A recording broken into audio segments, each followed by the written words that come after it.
মাছের ঝালের একই রকম রেসিপি খেয়ে যদি বোর হয়ে যাও তখন এই রেসিপিটা একবার ট্রাই করো। একেবারে অন্যরকম স্বাদ। প্রথমেই একটা বাটা মশলা তৈরি করছি। 1 চামচ ধনে, হাফ চামচ জিরে, বেশ কয়েকটা শুকনো লঙ্কা, কাঁচা লঙ্কা, একটু ধনিয়া পাতা আর খোলা ছাড়িয়ে নেওয়া একটু চিংড়ি মাছ। এটা নাও দিতে পারো, আমি দিয়েছি। লবণ, হলুদ আর অল্প একটু জল দিয়ে মিক্সির বাটিতে বেটে নেব। চাইলে শিলেতেও বেটে নিতে পারো, আরো ভালো টেস্ট হয়। যে কোনো মশলা শিলে বাটলে টেস্ট দুগুণ হয়ে যায়। এবার মশলাগুলো মেখে নেওয়ার পালা। কড়াতে সরষের তেল দিয়ে দেবো একটু বাটা মশলা, আদা রসুন বাটা, টমেটো টুকরো, একটু লঙ্কা গুঁড়ো।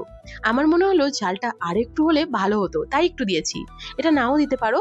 তেলের সঙ্গে মশলাটা ভালো করে মাখিয়ে নিয়ে দেবো পরিষ্কার করে ধুয়ে নেওয়া রুই মাছ।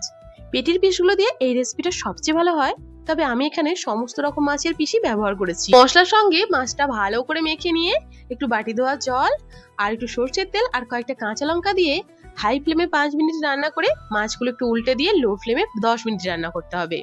তৈরি মশলা মাখা মাছ। দুর্দান্ত টেস্টি হয়, একবার তো বানিয়ে দেখবেই তোমরা, এটা আমার অনুরোধ রইল।